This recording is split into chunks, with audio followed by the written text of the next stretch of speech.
Beranda Sleman, berita dan pandangan Sleman. Ya tentunya Slemanis ini menjadi perhatian kita sekali lagi ya, siapapun itu masyarakat khususnya di Kabupaten Sleman, di mana kita harus siap siaga kapanpun dan dimanapun, apalagi terkait juga menghadapi isu-isu mungkin ya, seperti salah satu yang disampaikan Pak Makwan tadi ya Pak, karena isu itu bisa sebuah prediksi tapi bisa sebuah potensi gitu ya Pak ya, dimana kita lebih bijak untuk menerimanya seperti yang Megatrust kali ini gitu ya Pak. Kita harus gimana Pak sekarang Pak?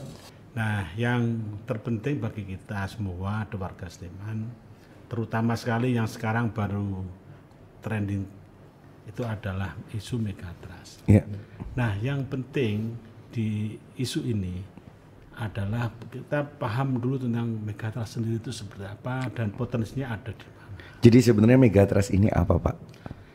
Jadi Megatrust ini adalah peristiwa gempa bumi yang terjadi di pertemuan lempeng Indo-Australia dengan Eurasia. Jadi Mas Firman sekarang ini kan berada di lempeng namanya Eurasia. Kita di lempeng Eurasia. Di Metingring di situ Mas. Metingring. Ibu juga masih di Eurasia kan ya Bu? Bertahta. Kita Metingring di situ ya, betul. Nah ini pertemuan lempeng ini setiap tahun itu bergerak terus 7 cm per tahun di pertemuan subduksi itu. Jadi kita ini di apa ya, berada di atas, di subduksinya Indo-Australia itu nyucup di bawah. Oke. Nyundul gitu ya? Nyundul. Ini kalau ini akan lepas maka akan menjadi gempa. Nah, isu Megatrust ini panjang. Pertemuan lempeng itu panjang dari barat Sumatera, selatan Jawa sampai Bali sampai kemudian Sulawesi. Itu panjang. Nah, yang disampaikan oleh BMKG ini fakta. Ini fakta, ada namanya seismic gap. Seismic gap itu adalah jalur Megatrust tadi itu. Ini sudah lama tidak terjadi gempa. Gitu kan? Jadi kalau sudah tiap hari energinya terlepas, itu aman kita. Tapi kalau lama sudah enggak ada gempa, nah ini yang dikhawatirkan akan terjadi tiba-tiba. Iya. Dan betul. Ini potensinya yang paling besar yang disampaikan oleh BMKG adalah kalau kita ya di selatan Jawa, di Selat Sunda, termasuk di selatan Jawa, ya Jogja dan Jawa Barat. Ini yang penting di situ itu. Jadi Megatrust ini kalau terjadi dengan skala magnitudenya adalah 8,9. Prediksinya nih ya. Ya. 8,9 magnitude itu akan terjadi gempa bumi dan diikuti oleh tsunami. Karena syarat untuk menjadi tsunami itu minimal 6,5.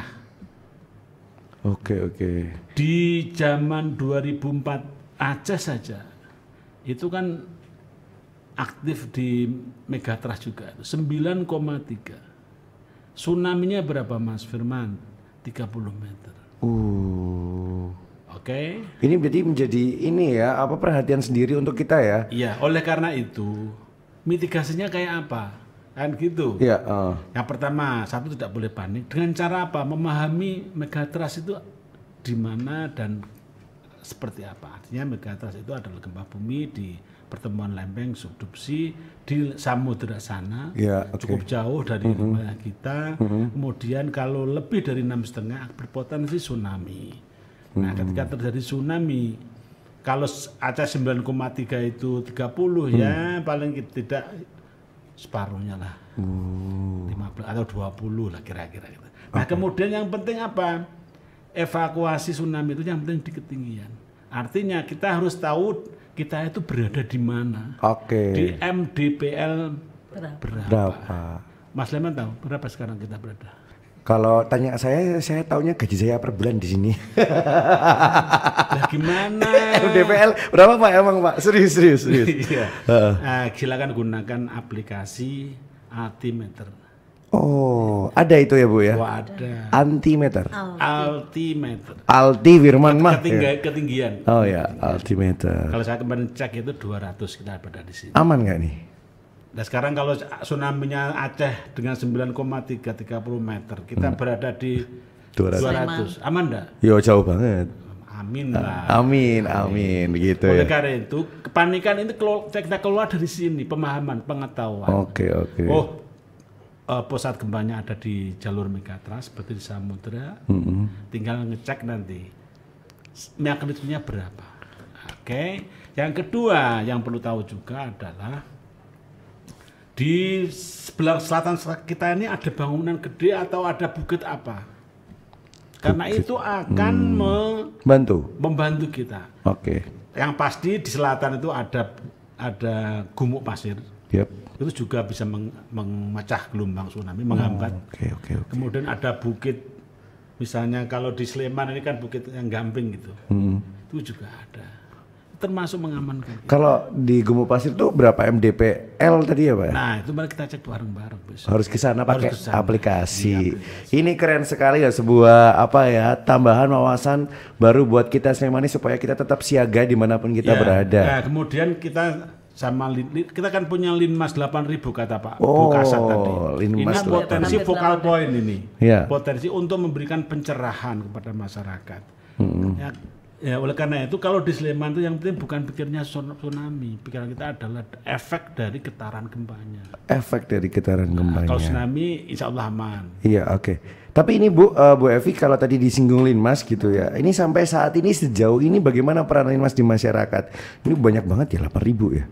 Hampir 8.000. Ya. Berarti satu Kapanewon berapa orang gitu ya? Kalau satu kalurahan sebetulnya, karena gitu ya? Linmas itu berbasis di kalurahan. Oke. Nah di kalurahan itu satu kalurahan paling tidak antara 30 sampai 40 anggota Linmas. Oke. Jadi ada juga itu tergantung kepada jumlah penduduk sih sebetulnya. Tapi rata-rata 30 sampai 40 anggota Linmas di satu kalurahan. Ini dari kapan Bu ada Linmas ini? Oh sudah sejak dasar dari pembentukan Linmas itu sebetulnya undang-undang pemerintahan yang tahun berapa ya? 2018. Kalau diperbarui untuk undang-undang pemerintahan nomor 23 tahun 2014, kemudian peraturan dalam negeri nomor 84 tahun 2014. Ini sudah pembaruan dari aturan terkait dengan tugas Linmas. Jadi Satlinmas ini memiliki tugas yang pertama terkait dengan meminimalisir dampak dari bencana alam. Kemudian juga membantu menjaga ketentraman dan ketertiban di dalam lingkungan masyarakat. Kemudian juga berpartisipasi dalam kegiatan sosial masyarakat dan juga membantu di dalam pengamanan pemilu dan pilkada. Jadi 4 tugas utama. Nah tadi yang disampaikan oleh Pak Makwan bahwa tugas Linmas salah satunya adalah berperan dalam meminimalisir efek dari bencana. Kan pasti mungkin pada saat terjadi bencana mereka ada yang luka-luka dan sebagainya. Nah ini salah satu tugas Linmas untuk membantu korban-korban yang luka-luka ringan. Kemudian pasti sudah ada tempat-tempat untuk evakuasi. Nah ini memberikan arah mana tempat evakuasi yang terdekat bisa dijangkau oleh masyarakat. Jadi kalau pelatihan maupun kesiapan Linmas terkait dengan bencana alam ini sebetulnya ada dimitigasi bencananya, kemudian juga dalam hal kesiapsiagaan menghadapi bencananya, dan apabila bencana itu sudah terjadi maka memberikan bantuan kepada masyarakat yang terkena efek dari bencana itu. Ini juga kalau kita lihat dari pemerintah sendiri memberikan sebuah dukungan atau pelatihan ya. Ini ada sebuah perhatian juga untuk teman-teman Linmas begitu. Katanya ada sebuah video ya Bu yang diberikan, video tutorial. Ini apa Bu? Nah. Jadi kebetulan kepala bidang kami, kepala bidang perlindungan masyarakat, ini Pak Darmanto membuat suatu video tutorial yang di situ menjelaskan bagaimana peran Linmas, memberikan pemahaman kepada Linmas bagaimana peran mereka pada saat bencana alam ini terjadi, kemudian apa saja yang harus mereka lakukan tahapan-tahapannya, karena 7.000 sekian, hampir mendekati 8.000 anggota Linmas yang tersebar di wilayah Kabupaten Sleman ini untuk kita jangkau secara intens kan juga memerlukan waktu, sehingga harapan kami dengan adanya video tutorial yang kami buat bersama dengan teman-teman BPBD ini dapat memberikan pemahaman paling tidak kepada teman-teman Linmas bahwa tugas mereka di dalam menangani bencana, terlibat dalam penanganan bencana ini adalah salah satu tugas utama gitu. Jadi anggota Linmas itu kemudian tidak hanya berpikir bahwa tugas mereka itu hanya di sosial kemasyarakatan saja, kayak misalkan ada tetangga atau ada hajatan, kemudian mereka hanya berperan membantu lalu lintas misalkan seperti itu. Bukan hanya itu, tapi tugas utama adalah ikut terlibat dalam penanganan bencana. Efek dari getaran yang mungkin dapat kita rasakan kan di Kabupaten Sleman ini mungkin akan terjadi apa, Pak? Iya, Mas Firman, 2006 kan kita punya pengalaman gempa bumi kan. Iya. Bahkan kita itu langsung mengalami gempa 5,9 saja, itu di darat. Jadi hal yang berbeda ketika di laut dan di darat. Iya. Nah, kalau gempanya itu di darat seperti tahun 2006, maka efek getaran ini akan berpengaruh pada bangunan di mana kita berada. Gempanya itu tidak masalah, Mas. Oke. Tidak masalah, tidak medeni gempa itu. Tiap hari itu gempa ya katanya? Iya, tiap hari itu gempa. Yang medeni itu adalah dari efek dari getaran itu bisa merobohkan bangunan. Kalau kita di dalam, misalnya karena ada gempa nih, apa yang dilakukan Mas Firman? Sembunyi. Sembunyi di mana? Di bawah meja. Kata mamaku. Bener apa salah ini ya? Iya, betul. Wih, mamaku terima kasih mama. Karena ada potensi ini jatuh. Oke. Dan kita harus namanya mencari segitiga kehidupan, Mas. Segitiga kehidupan itu apa, Pak? Adanya jadi segitiga ini, cinta. Di pojok ini kan ada tulangan beton ya. Ini apa? Ya. Nah, nanti yang akan jatuh itu yang tengah ini. Maka kalau kita mojok di situ, kita berada pada sudut segitiga kehidupan kalau berada di sini. Meminimalisir lah, minimal. Meminimalisir. Oleh karena itu tadi teman-teman Linmas harus punya pemahaman itu. Ya. Pemahaman karena gini, syarat untuk menolong itu harus selamat dulu. Iya. Ini kan arahnya beliau ini kan menolong kalau ada satu kedaruratan gitu kan. Harus selamat dulu ya. Selamat, nggak bisa kalau nggak selamat. Kalau orang naik pesawat itu juga harus menyelamatkan diri dulu ya pada saat turbulensi. Untuk bisa menolong anaknya dia harus selamat dulu. Iya. Bukan yang ditolong dengan kita harus selamat dulu. Ini nih harus benar-benar kita tahu. Kita harus selamat dulu juga karena kita mau niatnya nolong ya kan. Iya, karena untuk menolong itu harus selamat dulu. Yang kedua adalah isu. Kita ini di zaman digital ini sangat diaduk-aduk oleh namanya isu. Betul. 2006 aja nggak patek digital tuh kita terprovokasi dengan isu tsunami. Coba bayangkan kalau tsunami sudah sampai Ring Road, tsunami sudah sampai Malioboro, tsunami sudah sampai Selokan Mataram. Pak, itu saya korban loh, Pak. Lari semua ke arah. Saya korban masuk bis nggak ngerti jurusannya loh, Pak. Nah. Sampai ke Bumi Ijo. Di semua 2006 kita tuh yang pintar jadi bodoh. Kok bisa ya, Pak? Ya karena nggak tahu MDPL tadi. Ya. MDPL meter di atas permukaan air laut tadi. Saya bilang kita berada di ketinggian 200 meter. Kita berada di itu oknum 100. ya, Pak?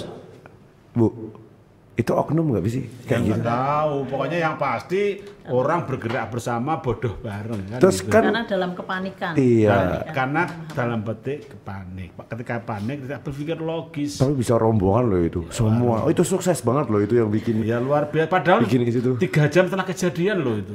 Kok nggak mikir ya? Nggak mikir. Masuk panjenengan juga nggak mikir juga. Ya saya masih pakai seragam TK SD itu, Pak. Iya kan? Iya. Berkaitan dengan isu megatrust ini fakta. Ya. Fakta. Karena barangnya ada, lokasinya ada. Oke. Kita tinggal menunggu waktu. Itu bahasanya BMKG seperti itu. Tinggal ya. Garek ngenteni. Dunge. Nah, tapi ini fakta ini bukan prediksi. Kalau prediksi itu sudah memberikan informasi tentang kapan, di mana, waktunya, skalanya berapa. Ini tidak. Tapi potensinya itu ada karena itu fakta. Oke. Kalau isu megatrust bagi warga Sleman, karena megatrust itu adalah gempa bumi diikuti tsunami, itu tentu akan berpengaruh kepada orang-orang masyarakat kita yang jarak dari pantai dengan jarak di masyarakat itu berapa kilo. Tentu akan ditentukan oleh ketinggian. Kalau Jogja sendiri gimana Pak? Titik amannya ini aman lah ya sebenarnya. Contoh misalnya gini, titik 0 itu kalau nggak salah 113 meter di atas permukaan air laut. Artinya apa? Kalau tsunami-nya melebihi dari 100 itu baru terdampak. Kalau kita menggunakan logika tsunami Aceh 9,3 skala Richter, ketinggian tsunami-nya kan 30. Artinya tsunami 30 ini akan melewati semua yang di bawah 30. Betul, ya. Dan ketika sampai 30 akan mengalami pelemahan.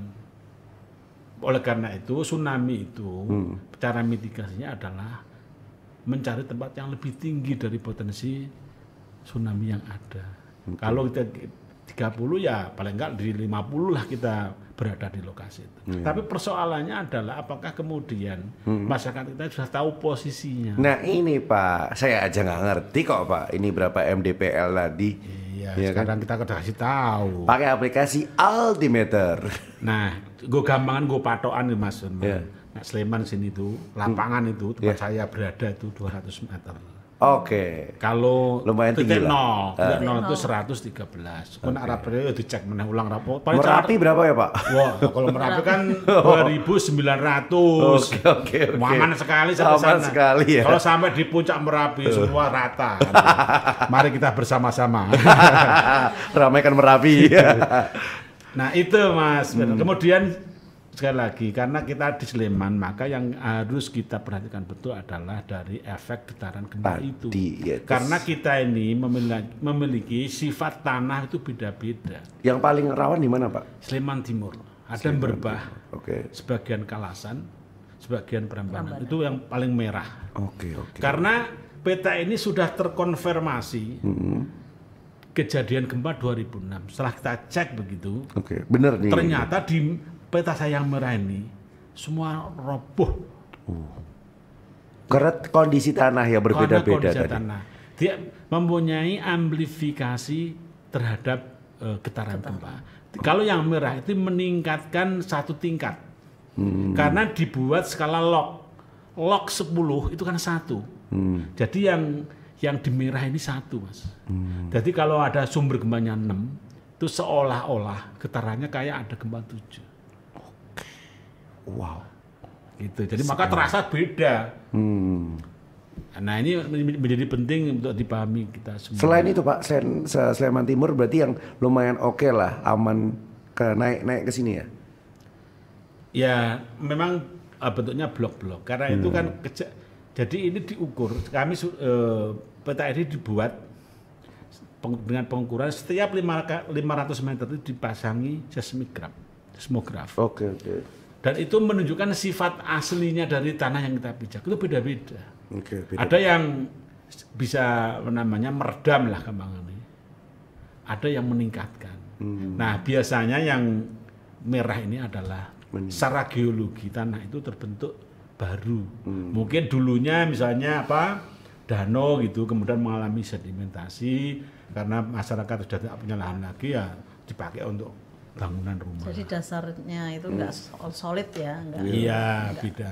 Kan bukan pasir loh ya. Iya, jadi, Nah, kalau pasir justru meredam. Maka kalau dulu simbah-simbah kita, orang tua kita kalau bikin rumah pondasi itu selalu pertama kali digelar dulu pasir, baru kemudian ditutup pondasi. Untuk apa? Untuk meredam kalau ada gempa. Keren. Gitu. Itu jawabannya ternyata ya. Nah, kemudian yang penting lagi, jadi sekali lagi saya katakan, gempa itu tidak masalah. Ya, gempa adalah dampaknya terhadap bangunan. Efeknya tadi. Ya, kalau bangunannya kuat, tahan gempa, yes, oke, memberi kesempatan untuk keluar kita. Saya tidak tahu Kominfo ini dibangun dengan desain berapa magnitude. Aduh. Oke. Harus cerdas itu, Mas. Iya, benar-benar. Tapi yang pasti, kalau tempat saya di bangunan heritage saya itu sudah teruji lolos dari gempa bumi. Wes, tepuk tangan dulu dong. Nggak ada kerusakan. Nah, itu luar biasa milih tempatnya itu. Bu Evi gimana? Aman? Aman. Di tempatnya Bu Evi aman lah ya. Aman. Iya jelas dong kan harus mengamankan seluruh masyarakat Sleman. Belajar dari, saya ingat juga belajar dari gempa 2006. Ternyata banyak sekali bangunan di wilayah yang roboh itu tidak terikat oleh tulangan. Iya. Jadi gini. Tidak diikat jadi, oleh besi-besi pengikat. Banyak bangunan di kita itu sudah secara teknis itu sudah bagus. Ada betonnya, ada besinya itu. Tapi tidak dikaitkan secara baik.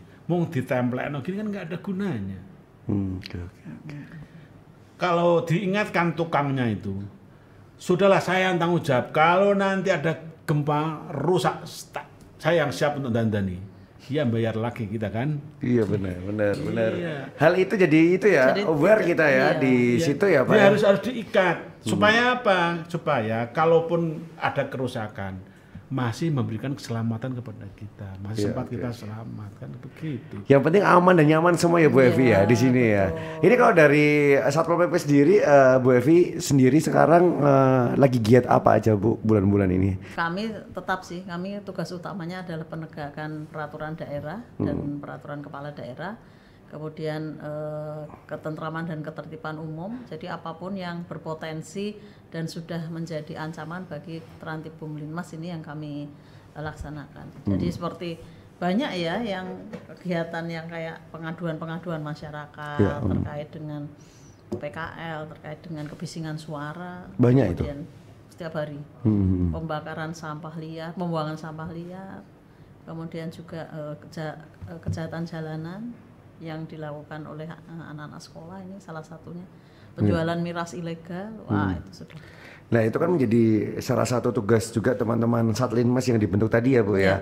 Dimana juga ke teman-teman memberikan edukasi ke seluruh masyarakat Kabupaten Sleman yang jumlahnya 8.000-an tadi. Hampir 8.000. Lalu yang dilakukan dari Ibu sendiri untuk teman-teman Satlinmas apa aja Bu, selain tadi sudah video yang dibuat? Ada video tutorial itu ya. Iya.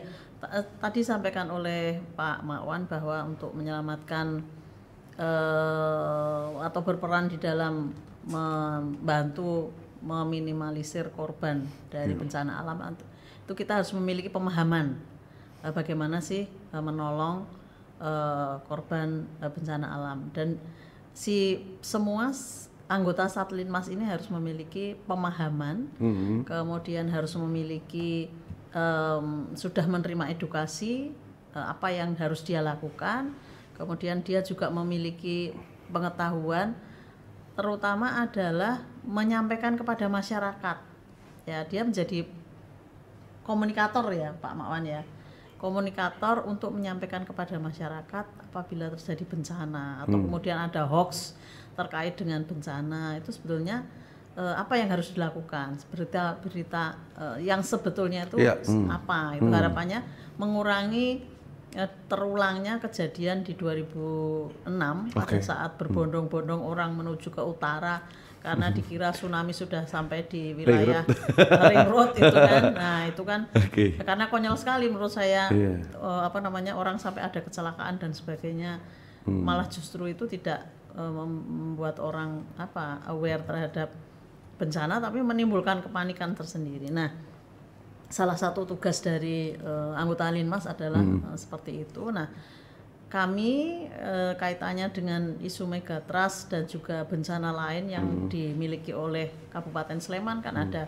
ancaman erupsi Merapi, kemudian juga pada saat masuk ke musim hujan nanti banyak juga angin puting beliung, kemudian pohon tumbang. Ini tetap menjadi tugas kami untuk kemudian bagaimana memberikan pelatihan bekerja sama dengan teman-teman BPBD dan relawan milik dari BPBD untuk bekerja sama. Yep. Tapi terkait dengan apa yang sudah pernah dialami oleh Sleman, saya kira ya hampir mayoritas dari petugas kita Satlinmas ini sudah memiliki pengalaman, pengalaman dan juga pengalaman dan juga koordinasi yang mereka ikuti. Karena seperti mitigasi bencana Merapi ini BPBD sudah memiliki kontingensi Merapi. Jadi siapa melakukan apa pada saat bencana Merapi itu terjadi ini sudah disampaikan oleh BPBD. Jadi kami dari Satlinmas dan Pol PP itu menjadi bagian dari kontingensi Merapi. Harapan kami itu kemudian juga akan diingat-ingat, jangan sampai kemudian bencana terjadi semua orang panik. Gitu. Karena supaya bisa jadi pengalaman kita ya Bu ya, besok jika terjadi lagi atau bagaimana. Nah ini Pak Makwan dan juga Ibu Evi, karena waktunya terbatas dalam kesempatan kali ini, nggak kerasa ya Pak ya, hampir 2 tahun kita berbicara di sini. Ada mungkin yang mau disampaikan untuk Slemanis yang ada di rumah dari Ibu Evi dan juga Pak Makwan, mungkin dari Ibu Evi terlebih dahulu, silakan Ibu. Saya berpesan kepada seluruh teman-teman dari Satlinmas yang ada di seluruh Kabupaten Sleman untuk kemudian jangan segan-segan untuk mengikuti pelatihan maupun bekerja sama berkoordinasi dengan Satpol PP Kabupaten Sleman, terutama dengan bidang Linmas kami, untuk kemudian juga menguji, mencoba tutorial yang telah disampaikan, menjadi bagian dari kesiapan kita warga Sleman untuk menghadapi bencana. Oke, luar biasa dari Ibu Evi dan juga kemudian Bapak Makwan, silakan Pak. Baik, saya berharap dan menghimbau kepada warga masyarakat khususnya Sleman. Yang pertama, menyadari betul bahwa kita ini berada di daerah rawan bencana. Yang harus dilakukan adalah meningkatkan pengetahuan tentang sumber atau ancaman bencana yang ada, bahwa kita punya 7 ancaman, dan sekarang yang lagi trending adalah isu megatrust, itu isu gempa diikuti tsunami. Tapi kita perlu ingatkan bahwa Sleman ini posisinya cukup jauh dari pantai selatan. Artinya potensi yang ke depan nanti adalah efek dari gempa itu sendiri, sehingga kita harus memastikan bangunan yang kita punya harus tahan gempa. Setelah itu kita harus tahu bagaimana cara mencari menyelamatkan diri. Kalau bisa keluar itu akan lebih baik, tapi kalau tidak bisa jangan melompat dari ketinggian bangunan, itu akan berbahaya. Oleh karena itu yang dilakukan apa? Carilah segitiga kehidupan di pojok, di mana di situ adalah penguatan tulangan bangunan, atau di bawah meja itu untuk menghadapi kejatuhan dari atap atau genting dan sebagainya. Nah, ini yang menjadi penting, dan itu harus disimulasikan, dilatih, dimulai dari keluarga. Saya berharap Mas Firman, Bu Kasat juga melatih keluarga. Saya juga sudah melatih keluarga saya. Tenang saja, tidak perlu keluar, tidak boleh panik, karena tidak mudah. Tidak boleh panik itu gak gampang, Mas Firman. Betul. Harus dilatih. Akhirnya itu kemudian di September Oktober ini ada potensi cuaca ekstrim kaitannya dengan pancaroba. Dan alhamdulillah untuk Merapi masih terkendali, masih zona bahayanya belum ada perluasan. Kita tenang saja. Oke, ini luar biasa sekali. Kita berikan tepuk tangan sekali lagi untuk narasumber kita, ada Ibu Evi dan juga Pak Makwan. Terima kasih untuk yang luar biasa, dimana ini adalah ilmu-ilmu baik untuk kita, apalagi untuk Slemanis yang masih awam juga di bidang tentunya mitigasi bencana seperti ini. Semoga bermanfaat untuk juga teman-teman yang menyaksikan dalam kesempatan kali ini. Saya harapannya juga Bapak dan juga Ibu sehat-sehat selalu. Amin. Ya, supaya bisa setia mengingatkan kita. Iya, dan bertugas yang luar biasa. Saya Firman Putra pamit, kita ketemu lagi di podcast berikutnya. Tetap selalu saksikan podcast Beranda Sleman, berita dan pandangan Sleman.